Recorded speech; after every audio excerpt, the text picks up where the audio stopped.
Hello everyone. तो आज की इस वीडियो में हम पढ़ने वाले हैं atomic mass, average atomic mass, molecular mass and formula mass. ये चार चीज़ हम यहाँ पर कवर करेंगे और इससे रिलेटेड जितने क्वेश्चंस हैं वो भी हम इसमें देखेंगे। तो एटॉमिक मास से हमें समझ आ जाएगा कि जो एक एटम होता है उसके मास को ही हम एटॉमिक मास कहते हैं।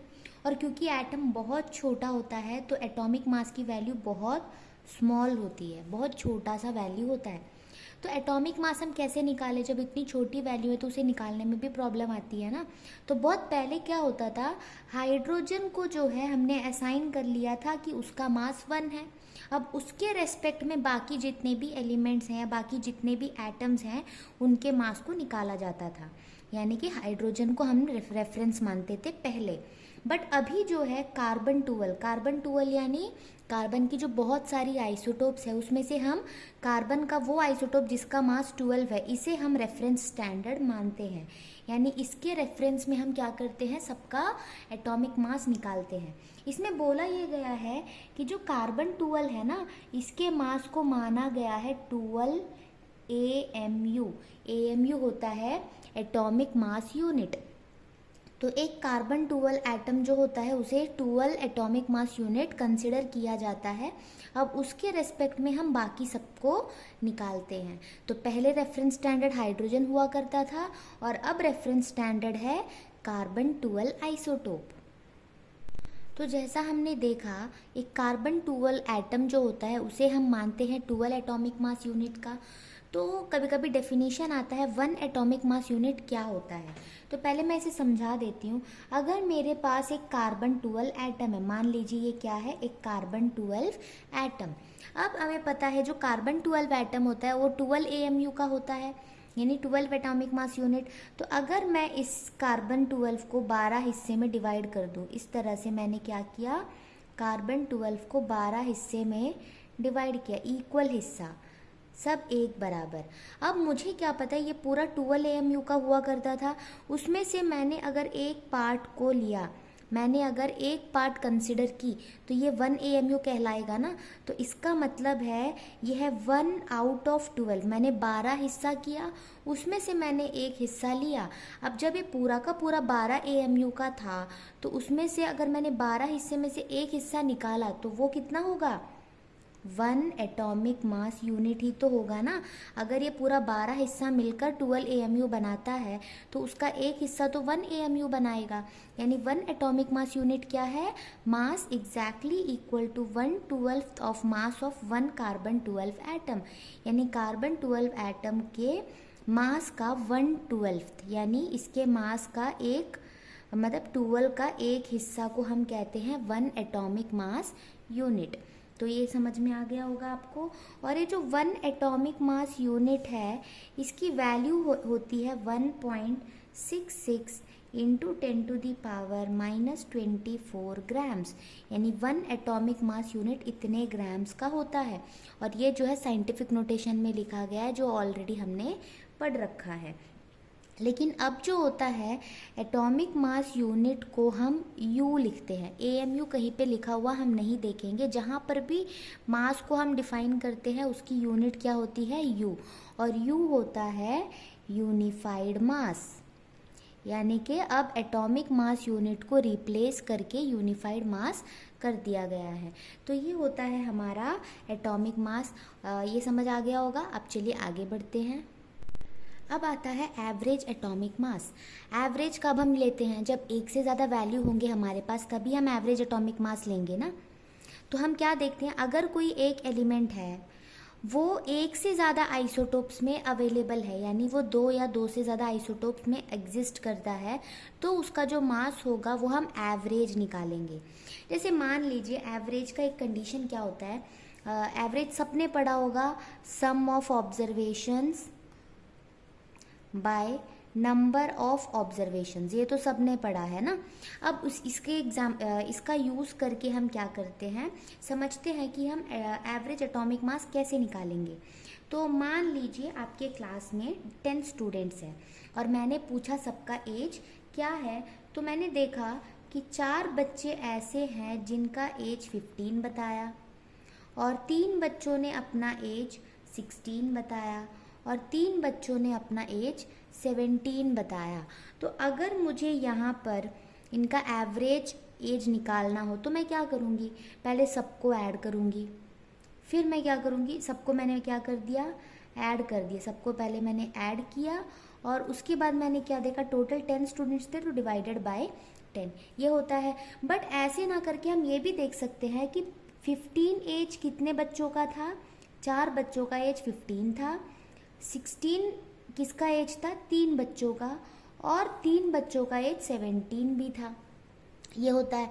तो ऐसे ना करके मैं ये भी देखूंगी, जब 4 बच्चों का एज 15 है तो मैं लिखूंगी 4 इंटू 15, 3 बच्चों का एज अगर 16 है तो मैं लिखूंगी 3 इंटू 16, और अगर 3 बच्चों का एज 17 है तो मैं लिखूंगी 3 इंटू 17 डिवाइडेड बाय, ये कितने बच्चे हैं टोटल, 10 बच्चे हैं तो डिवाइडेड बाय 10। तो इसे सिंप्लीफाई करके हम ऐसे भी लिख सकते हैं। तो इसी तरह हम क्या करने वाले हैं, एवरेज एटॉमिक मास निकालने वाले हैं। क्योंकि अगर मैं ये बोलूँ कि कार्बन जो है उसका 3 आइसोटोप है, कार्बन 12, कार्बन 13 एंड कार्बन 14, अगर मैं आपसे पूछूं कि इसका एवरेज एटॉमिक मास क्या आएगा तो आप क्या करोगे, 12 प्लस 13 प्लस 14 जो कि है 39 डिवाइडेड बाय 3 नंबर्स हैं तो 3, तो आप मुझे बोलोगे इसका एटॉमिक मास 13 आने वाला है। बट हम सबको पता है कार्बन का जो एटॉमिक मास है वो हम 12 कंसिडर करते हैं, ये कैसे हो गया, हमने अगर एवरेज लिया तो 13 आना चाहिए था, बट हमने क्या बोला, उसका जो मास होता है वो 12 होता है। तो यहाँ पे एक चीज़ मैटर करती, क्योंकि अगर हम ऐसे देखें तो ये वाला केस हो गया कि हमने देखा 15 भी एज है, 16 भी है, 17 भी है, तो मैं क्या करूँगी, तीनों एक बार लूँगी तो ये गलत हो जाएगा, क्योंकि ये भी तो देखनी है ना कि कितनी बार 15 है, कितनी बार 16 है, ये भी यहाँ पे मैटर करता है। तो उसी तरह से यहाँ पे एक चीज़ मैटर करता है, वो है नेचुरल एबेंडेंस, यानी नेचर में जितने भी कार्बन है उसमें से कितना परसेंट कार्बन ऐसा है जिसका मास 12 है, कितना परसेंट कार्बन का मास 13 है और कितने परसेंट कार्बन का मास 14 है, ये चीज़ बहुत मैटर करता है। तो हमारा जो कार्बन है उसका मास 12 इसलिए आता है क्योंकि नेचर में सबसे ज़्यादा कार्बन 12 आइसोटोप लाई करता है। तो यहाँ पे हम देखेंगे जैसे ये हमारा मास है 12, 13, 14, जहाँ पर हमने ये फ्रीक्वेंसी लिया था यहाँ पर हम लेंगे इसका नेचुरल एबेंडेंस। तो जहाँ पर हम ये लेते हैं साथ में इसे मल्टीप्लाई करना होता है ना, तो यहाँ पर हम एक फॉर्मूला देखते हैं। तो एवरेज एटॉमिक मास का जो फॉर्मूला होता है वो इस तरह से है। अब ये देखकर आप वीडियो छोड़कर मत जाइए, मैं समझाती हूँ ये क्या होता है। अब जैसे हमने देखा, एग्जाम्पल के लिए मैं मान लेती हूँ ये 15, 16, 17 जैसे हमने लिया था, और इसका नेचुरल एबेंडेंस मान लो ये है 4, 3 एंड 3। तो यहाँ पे करना क्या है हमें, मास इनटू नेचुरल एबेंडेंस का सम, इसका मतलब होता है सम। अब जैसे मास इनटू नेचुरल एबेंडेंस यानी 15 इंटू 4 ये हो गया, यानी समेशन का मतलब प्लस होता है, प्लस लगाएंगे। अब अगला मास इंटू एबेंडेंस 16 इंटू 3 हो गया, समेशन यानी प्लस। अगला मास इंटू एबेंडेंस 17 इंटू 3, इतना हो गया न्यूमरेटर में।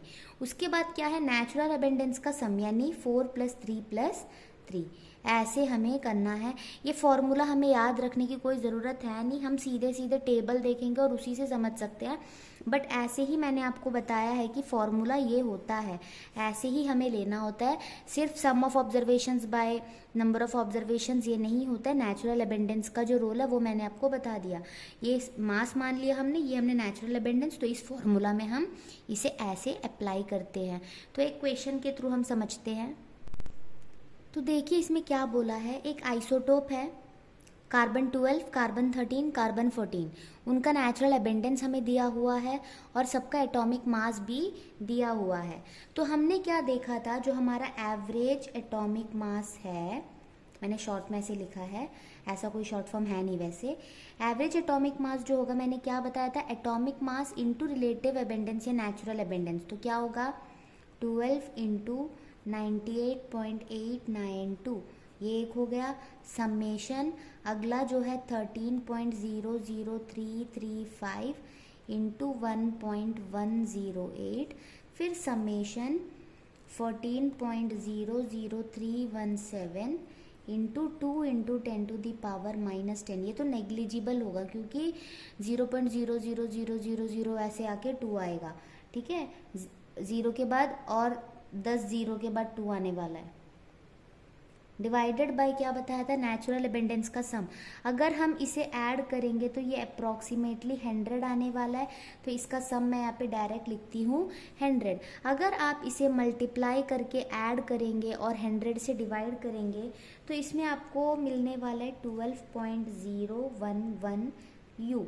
यू क्या होता है, एटॉमिक मास का यूनिट, जो कि है यूनिफाइड मास। तो ये आपको एवरेज मिलेगा। आपको 12 के करीब इसलिए मिला है क्योंकि नेचुरल अबेंडेंस देखिए 98.8 यानी अप्रॉक्सीमेटली 99% जो कार्बन है वो 12 एटॉमिक मास वाला है। तो एवरेज ऑब्वियसली 12 के आसपास ही लाई करेगा, और ये दोनों तो नहीं के बराबर है, तो इनकी तरफ वो वैल्यू नहीं जाने वाला है। तो ये चीज़ हो गया एवरेज एटॉमिक मास। इससे रिलेटेड और भी क्वेश्चंस है, पर पहले हम बाकी के टॉपिक्स को भी देख लेते हैं। अब देखते हैं मॉलिक्यूलर मास क्या होता है। जैसे हमने देखा एक एटम का मास को हम एटॉमिक मास कहते हैं, वैसे ही एक पूरा का पूरा मॉलिक्यूल का जो मास होगा उसे हम मॉलिक्यूलर मास कहेंगे। बट मॉलिक्यूलर मास हम निकालेंगे कैसे, वो मॉलिक्यूल में जितने भी एलिमेंट्स प्रेजेंट हैं उनके जो एटॉमिक मासेस है उसे हम ऐड करेंगे। यानी कि अभी पहले एक काम करते हैं, हम जितने भी एटम्स का मास हमें ज़रूरत पड़ने वाला है वो हम पहले लिख कर देख लेते हैं। कम से कम एटॉमिक नंबर 20 तक के एलिमेंट्स का एटॉमिक मास आपको पता होना चाहिए। तो क्या होता है, जैसे hydrogen, helium, lithium, beryllium, boron, carbon, nitrogen, oxygen, fluorine, neon, sodium, magnesium, aluminium, silicon, phosphorus, sulphur, chlorine, argon, potassium, calcium. तो ये है हमारे फर्स्ट के 20 एलिमेंट्स। हाइड्रोजन का मास होता है 1, हीलियम का होता है 4, लिथियम का होता है 7, बेरिलियम का होता है 9, बोरोन का होता है 10.8, कभी कभी इसे अप्रॉक्सीमेटली 11 भी ले लेते हैं। कार्बन का 12 होता है, नाइट्रोजन 14, ऑक्सीजन 16, फ्लोरीन का होता है 19, नियॉन का 20, sodium 23, magnesium 24, aluminium 27, silicon 28, phosphorus 31, sulphur 32, chlorine 35.5, argon 40, potassium 39, calcium 40। तो इतना आपको याद करना होगा। और इसके अलावा जो और ज़्यादा यूज़ होते हैं वो है आयरन एंड कॉपर। आयरन का होता है 55.8 एंड कॉपर का होता है 63.5। ये सारे आपको याद करने हैं। इसके अलावा अगर कहीं पे भी कोई और एलिमेंट आ रहा है तो वहाँ मैं उसके साथ आपको एटॉमिक मास बता दूंगी। अभी फ़िलहाल के लिए आप इतना नोट करके इसे याद ज़रूर कर लें, ये बहुत काम आने वाला है। और एलिमेंट्स को भी आप एटॉमिक नंबर के अकॉर्डिंग 30, 36 तक आप तो याद कर लीजिए, वो सीक्वेंस आपके लिए बहुत काम आने वाला है। तो ये हो गया। अब इसका यूज़ करके हम कुछ कंपाउंड्स का मॉलिक्यूलर मास निकाल कर देखते हैं। तो मैंने यहाँ पर 2 मॉलिक्यूल लिया है, एक है सल्फ्यूरिक एसिड और एक है सोडियम कार्बोनेट। तो इसका हम मॉलिक्यूलर मास निकाल कर देखते हैं। 2 हाइड्रोजन है और एक हाइड्रोजन का मास 1 होता है, तो मैंने हाइड्रोजन का लिख लिया। फिर लिखूंगी प्लस। अब अगला है सल्फ़र। सल्फ़र का एटॉमिक मास होता है 32 एंड ऑक्सीजन का 16 होता है, पर 4 ऑक्सीजन है तो 4 × 16। अब क्या होगा, ये हो गया 2 + 32 प्लस ये हो गया 64। उसके बाद सबको ऐड करेंगे, ये हो गया 898 यू, ये हो गया।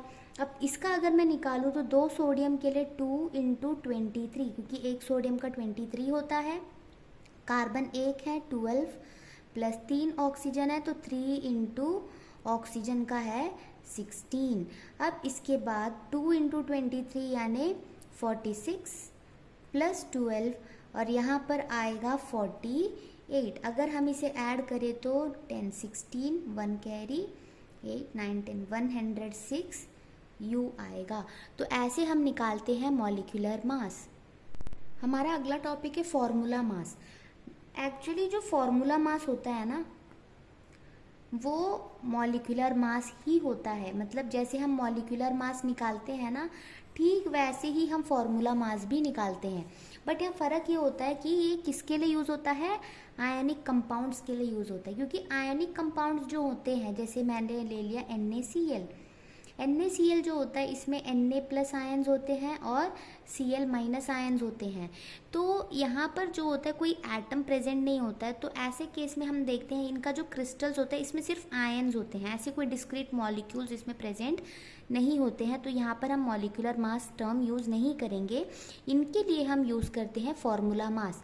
बट यहाँ पे सिर्फ टर्म ही डिफरेंट है। अगर मुझे NaCl का फॉर्मूला मास निकालना हो तो मैं क्या देखूंगी, NaCl में एक सोडियम का 23, एक Cl का 35.5, अगर मैं ऐड करूंगी तो मिलेगा 58.5 U।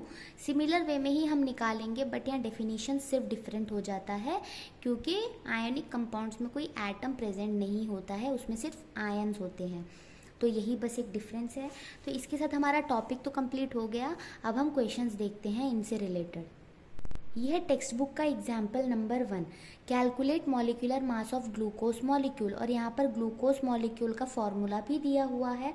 तो हम निकालेंगे इसका। कार्बन 6 है और एक कार्बन का 12 है, तो 6 × 12। 12 हाइड्रोजन है और एक हाइड्रोजन का मास होता है 1, और 6 ऑक्सीजन है, एक ऑक्सीजन का मास होता है 16। अब अगर हम इसे मल्टीप्लाई करें तो 6 × 12 72, 12 1 = 12, 6 × 16 इज 96। अगर हम सबको ऐड करेंगे तो हमें यहाँ पर मिलेगा 180 U। तो ग्लूकोज का जो मॉलिक्यूलर मास होता है वो है 180। यह एक्सरसाइज का question number 1, calculate the molar mass of the following. यहाँ पे मॉलिक्यूलर नहीं बोला है, मोलर मास बोला है। जो मोलर मास होता है ये मैं आपको पढ़ाऊंगी मोल कॉन्सेप्ट वाले वीडियो में, जो मैं आगे बनाने वाली हूँ। अब बस इतना समझ लीजिए, जैसे मॉलिक्यूलर मास में हम यूनिट U लेते हैं ना, मोलर मास में हम यूनिट लेंगे ग्राम पर मोल, ऐसे लिखते हैं ग्राम पर मोल। बस यहाँ पे यूनिट हम बदलेंगे, बाकी सब सेम करने वाले हैं।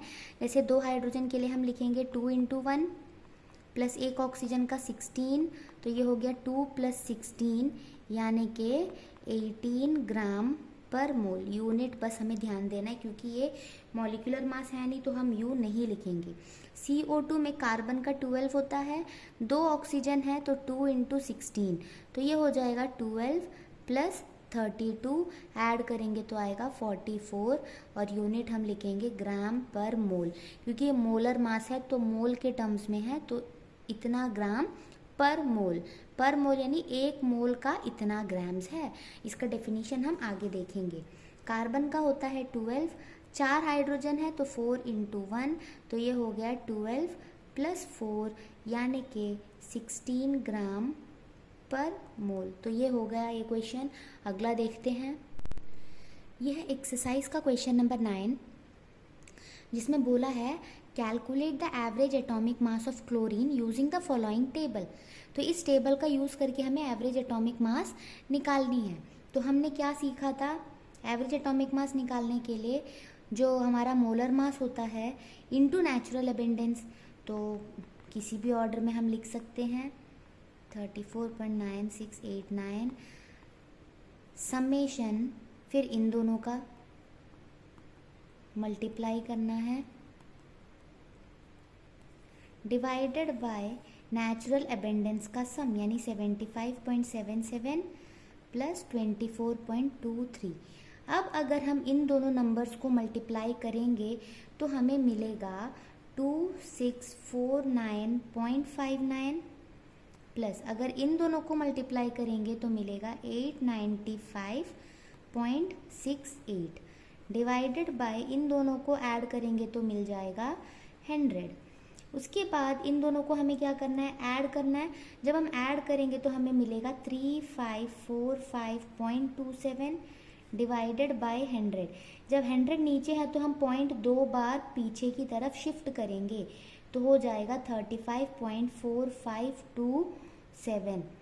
ये हो गया इसका molecular mass, sorry atomic mass, तो इतना U, या फिर अप्रॉक्सीमेटली हम इसे लिखेंगे 35.5 U। ये हो गया क्लोरीन का एवरेज एटॉमिक मास। तो यहाँ पे मैंने कैलकुलेशन पूरा दिखाया नहीं है वरना वीडियो बहुत लंबा जाएगा, आप करके देख लीजिए, यही आंसर आने वाला है। यह एक्सरसाइज का क्वेश्चन नंबर 32। यहाँ पर भी हमें क्या करना है, यहाँ पर बोला गया है molar mass of naturally occurring argon isotope calculate करना है। तो यहाँ मोलर मास के टर्म्स में पूछा गया है।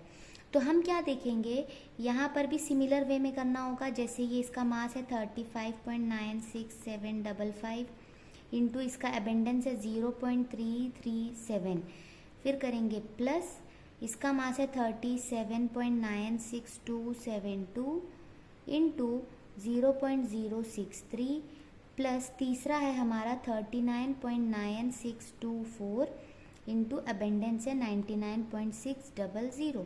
ये हो जाने के बाद डिवाइडेड बाय हमारा नेचुरल अबेंडेंस का सम, जिसे हम अगर ऐड करेंगे तो हमें मिलेगा 100। अब इसके बाद क्या करेंगे, इन दोनों को अगर मैं मल्टीप्लाई करूँ तो मुझे मिलेगा 12.121 प्लस अगर इन दोनों को मल्टीप्लाई करूँ तो मिलेगा 2.391 प्लस अगर इन दोनों को मल्टीप्लाई करूँ तो 3980.255 डिवाइडेड बाय 100। अगर अब मैं इन तीनों नंबर को ऐड कर लूँ तो मुझे मिलेगा 0.767 डिवाइडेड बाय 100। 100 है, पॉइंट 2 बार पीछे चला जाएगा यानी 39.947, जिसे हम अप्रॉक्सीमेटली 40 ग्राम पर मोल लिख सकते हैं। तो इसमें हमने ये देखा कि जो पहला ये दो आइसोटोप था हमारा, उसका एबेंडेंस बहुत ही कम था, 1% भी नहीं था, और जो आर्गन 40 है वो 99.6% है। तो कहीं ना कहीं हम अंदाज़ा लगा ही लेंगे कि जो आर्गन का एवरेज एटॉमिक मास है वो अप्रॉक्स 40 के आने वाला है, वही हमें यहाँ पर मिल गया। तो जितना भी क्वेश्चंस यहाँ पे एटॉमिक मास, मॉलिक्यूलर मास या एवरेज एटॉमिक मास से रिलेटेड था वो हमने देख लिया।